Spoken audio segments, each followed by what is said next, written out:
everybody, how's it going? I got a new video for you. Sorry it's been taking long, real life, you know how that goes. Um, Things that have been going on. Well, just a few things. Update COVID-19, the riots that have been going on, and some interesting things that have been going on in Congress. It's not being presented in the media. It's kind of being shoved under.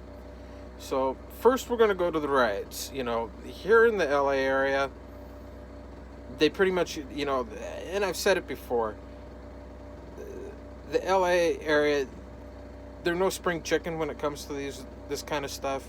So when it starts happening, they diffuse it real fast. And they don't really care what they do with the people. They get rid of it fast so it doesn't get out of hand. Because in the past, they let it get out of hand and people died. So they get rid of it. They deal with it quickly. Myself personally, I don't agree with some of the tactics that they use. Then again, they're doing what they need to do to keep law and order in the area. So it's a give or take. They had to keep that law and order going on and keep things peaceful. So when things get out of hand, they put their foot down and they come down with a battle axe pretty hard. Portland, it's been in the news, national. The federal police, I don't agree with what the media is saying, because I know how the media is. They don't give all the facts on what's going on. So it's you kind of got to take what's being told. And since I'm not in Portland, I'm not seeing it for myself. It's difficult. They're saying that the federal police are going around and tear gassing everybody. Then again, federal media stuff, they're saying they're just protecting the federal buildings. So either way, I don't, it's difficult to say exactly what's going on, not being there. Do know that the mayor of Portland got tear gassed and pepper sprayed, and he was whining and crying about it. And my thought is well, if you're going to act like a horse's ass and start busting down a fence protecting a federal building and you get tear gassed for it, you kind of got it coming to you. So man up and deal with it. Seattle, that place is a mess and a laughingstock of the nation. Literally, it's the laughingstock of the nation. The people that I talk to down here, they're just, Seattle's a joke. You've got a mayor and a city council that's pretty much trying to restrict any law enforcement of any kind whatsoever, to where basically the police officers are just walking around unarmed to protect themselves, and people can go around and riot, loot, destroy, burn property, and be destructive all they want and get away with it. And it's a joke. I saw a post. It was a copy of a letter that Carmen Best, the Seattle police chief, she wrote it on the 24th, which was just Friday, and sent it out to all the businesses and the residents, saying it's like, there's nothing we can do. We're pretty much being dismantled by the city council and the mayor's office, and you guys are on your own. Sorry. That's what they want. I think that's sad, that, people can go up to Seattle or be living in Seattle as a resident, or Western Washington. You can go into Seattle, and pretty much right now, you can do whatever you want and get away with it. You can burn a building down, videotape it, show your face, Nothing's going to happen. You're not going to get prosecuted, nothing. And it's a joke when you think about it. Complete lawlessness. And they seriously need to do something about this and bring law and order back to the city and make Seattle, instead of being a laughingstock like it is around the nation, be the area that I grew up in, loving Seattle as a beautiful place. You know, there's so much of rich history and beauty about the city and stuff, and it's just being destroyed right now, and it's sad, because there's no law and order.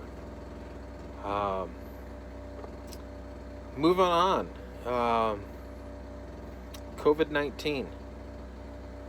You know, when the riots started back at the end of May and early June, the media just kind of dropped the whole COVID thing, and political officials throughout the nation, they just kind of, you know, hushed about the COVID and just let everybody do their thing. And when the riots died down a little bit, they started bringing that back up, and it's getting worse, it's getting worse, it's getting worse. And I brought it up in my last video about fake news and the yellow press, yellow journalism that goes on. They're not reporting the facts about COVID. And I found a website, and it's difficult because it was actually taken down, and it's another one, so it's being taken down. CDC and the World Health Organization don't report these findings and facts. Here in the United States, what the media is pushing, what the politicians are pushing, primarily in the Democratic states mostly, is the number of cases of COVID. And the total cases throughout the nation currently, I looked at, I got these numbers just before I started the video. Currently right now, the total number of cases in the United States since the very first case was reported is 4,365,935.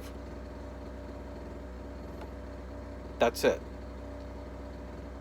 Total deaths, 149,772.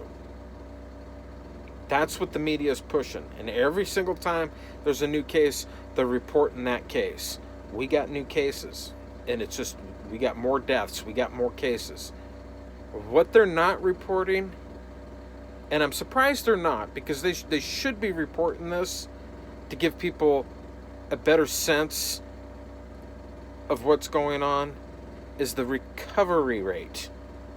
How many people are actually recovering from this? How many people are going home?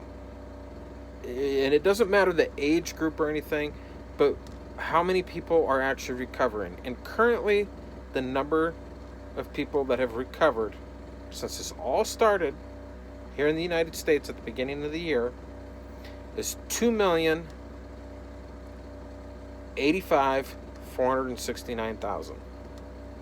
That's it. So it's a 50-50 percentage right now with the total number of cases that have been reported to recovery. We can get technical on the percentage-wise, but it's pretty much a 50%. And the media is not reporting how many people are actually recovering from this. Why? Let's give people some hope. Not false hope. Real hope. That yes, people are beating this. People are going home. You know, if they're right now, they're pushing so much, trying to push so much fear that people are scared to walk out of their house. And that's what they're pushing. And they need to not do that, because it's human nature and the nature of the U.S. citizen to rebel. And that's what's happening right now. And they need, if they gave the actual facts, I think the rebellion part would go away, because people are like, oh, okay, well, there is hope. It is going to go away. If I do this for a little bit, yeah, everything's fine. It's common sense, people. It's not really happening, unfortunately. And you get the media and the politicians to blame for that one. Moving on, Congress. And this is something that's not being put in mainstream in the media. I actually just found this about an hour ago, and I was like, whoa, oh, this is interesting. With all back in the first set of riots we had over a month ago, when all the statues and stuff were being tore down, and Nancy Pelosi, those of you that love her, you can thank her for this one. You can totally thank her. Like, praise her up and down. And if anything, everybody's going to, once I tell the whole story, everybody's going to think she's a stupid bitch. Pardon my language. But they're going to think this. She pulled off 3 House speakers from the past that supported slaves. And they were all Democrats. You know, they've got their photos, the history, in the U.S. Capitol. And she had those pictures pulled down because those 3 speakers of the House supported slavery. And were very verbal about it, supporting it. And she pulled it down, saying that no. And those photos were sent off to the Library of Congress so that they're preserved for history, but not to be posted. And she said that anybody of any party that supports slavery is not welcome in the Capitol building. Okay, makes sense. I understand what she's getting at. Here's the problem. The Republicans took it one step further, and they proposed a bill just last week. Any political party that has supported slavery, racial injustice, or anything in the present, past, or future will not be allowed in the Capitol building. Well, the history of the Democratic Party supported slavery. And the proposal is to dismantle the Democratic Party to where they won't be allowed to represent in the United States of America. Now, right now, in the House of Representatives, it's majority Democrats. There's an election coming up in November. If the power switches to the Republicans, I guarantee they're going to push this bill through, and the Democratic Party will have no choice but to dismantle and be no longer, because they will not be allowed to represent in the United States of America. And it was Congressman Gohmert that proposed the bill to make it into a law. And I know right now, the way how things are, it won't pass. But the Republicans, they now got something. And I guarantee they'll try and push it through as soon as they get the majority in the House and the Senate. And they'll push it through in a day. And it'll become a law. And you can thank Nancy Pelosi for doing what she did, because that'll be the end of the Democratic Party if this law passes. Stuff to think about. Anyway, more updates on stuff going on in the nation, locally, whatever. Everybody, have a good day. Talk to you later.